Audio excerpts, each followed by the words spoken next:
Eco-criticism. Eco-criticism is the study of the relationship between literature and the physical environment. Actually, it takes its literary bearings from the three major 19th century American writers: Ralph Waldo Emerson, who was born in 1803 and who died in the year 1882; Margaret Fuller, who was born in 1810 and who died in the year 1850; and Henry David Thoreau, who was born in 1817 and who died in the year 1862. They were the essayists and philosophers known collectively as the Transcendentalists. Emerson's Nature talks about the impact of nature upon him. Fuller's Summer on the Lakes during 1843 deals with her encounter with the American landscape at large. Thoreau's Walden is an account of his 2 year stay from 1845 in a hut he had built on the shore of Walden Pond. These three books can be considered as the foundational works of American eco centered writing.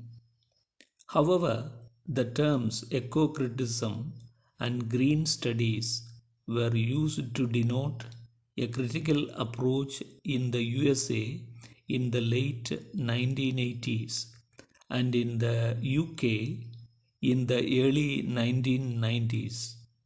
In the USA, the acknowledged founder is Cheryl Glotfelty with her essay The Eco-Criticism Reader: Landmarks in Literary Ecology. It was she who revived the term eco-criticism to refer the critical field that had previously been known as the study of nature writing. Similarly, the UK version of eco-criticism takes its bearings from the British Romanticism of the 1790s. The founding figure on the British side is the critic Jonathan Bate, who wrote Romantic Ecology, Wordsworth and the Environmental Tradition in 1991. However, both these American and British variants warn us of environmental threats emanating from governmental, industrial, commercial, and neo-colonial forces. Eco-criticism deals with how environmental issues, cultural issues concerning the environment and attitudes are presented and analyzed.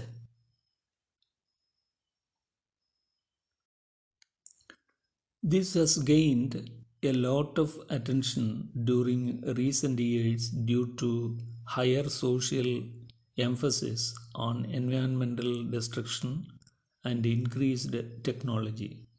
Thus, it has become a broad one that includes green studies, ecofeminism, eco-poetics, deep ecology, and biopolitics. As there was earlier a utilitarian attitude towards nature, nature was for human needs. However, after the 18th century, there emerged a demand to reevaluate the relationship between men and environment. Arnie Nass, who was born in 1912 and who died in the year 2009, a Norwegian philosopher, developed the notion of deep ecology that emphasizes the basic interconnectedness of all life forms and natural features and presented a symbiotic, that is living together, and holistic world view rather than an anthropocentric human centered one.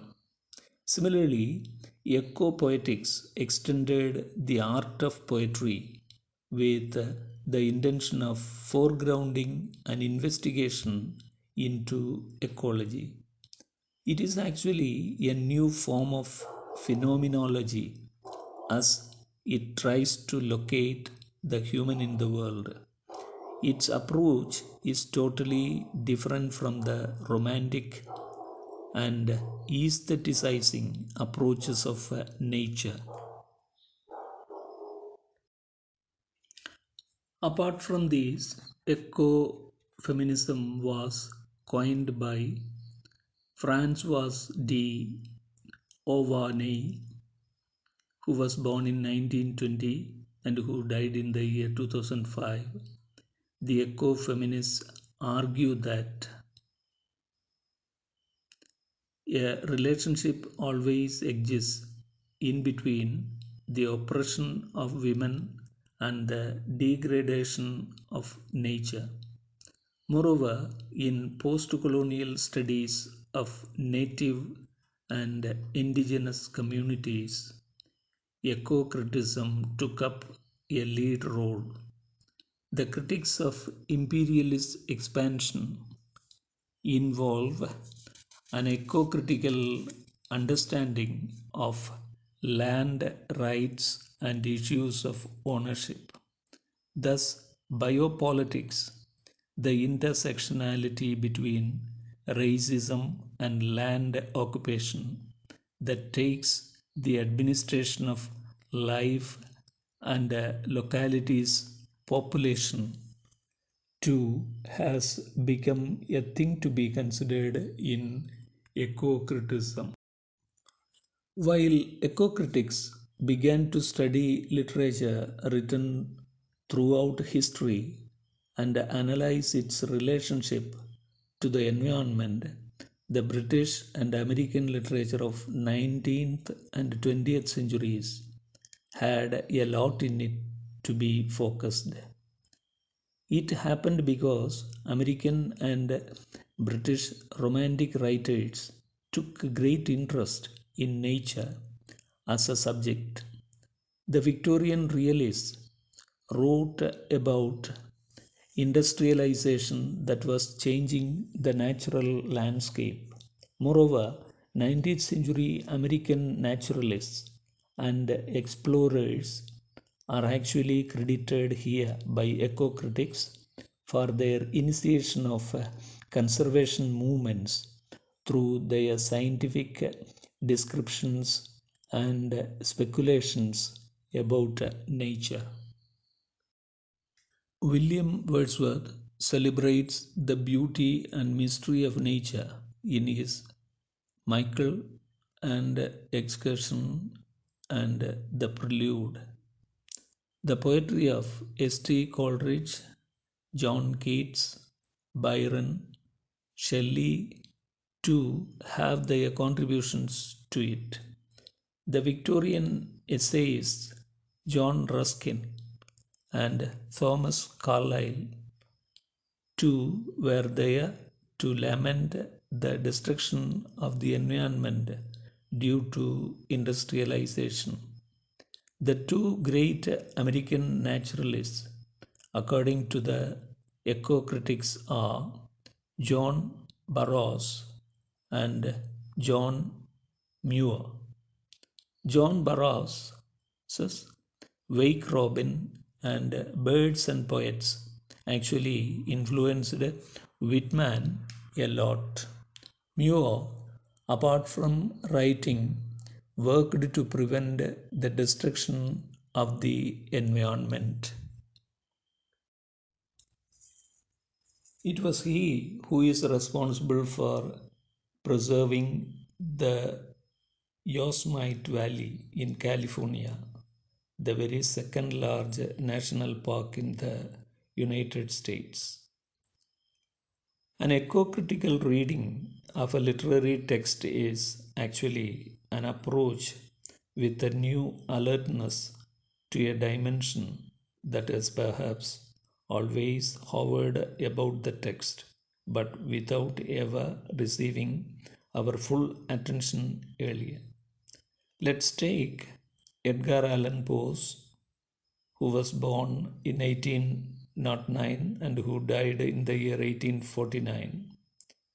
Well-known tale, The Fall of the House of Usher. In the tale, Roderick Usher and his sister Madeline undergo a kind of voluntary imprisonment in the ancient, crumbling, isolated house of Usher that stands next to an evil looking lake. When the sister suffers from a strange wasting disease, Asha is afflicted by a morbid acuteness of the senses that makes him unable to bear any contact with the natural world. It is said the odors of all flowers were oppressive. His eyes were tortured by even faint light. His only contact with the world beyond himself were books and musical instruments. The tale is usually read and analyzed with the focus on the morbid psychology of Usher. The echo centered reading of this tale focuses outside on the house and its environs rather than inside on the owner and his psychology.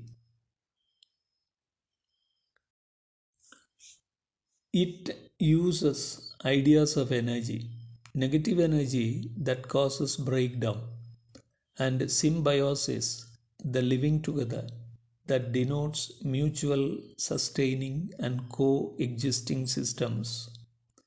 The house has no symbiotic connections with the broader biosphere. The house breathes in the atmosphere of its own decay. The stagnant lake reflects the house's own unmoving image. These all led them to a gradual yet certain condensation of an atmosphere of their own about the waters and the walls. So, Asha is photophobic, hypersensitive to light, and prefers the represented light in paintings. As he cannot bear natural sounds, he hears only the processed sound of music. So, what is imagined here is an ecosystem damaged beyond repair and cut off from any possible sources of renewal. On this reading, the center of the story is not a dark night of the soul, but the permanent night of willfully coated ecological disorder or solar exhaustion. The aloofness turns the house into a kind of black hole into which its energies are sucked and destroyed, as it is said, the black lake into which the house collapses and disappears at the end. Thus, the echo centered reading makes this tale a more frightening one.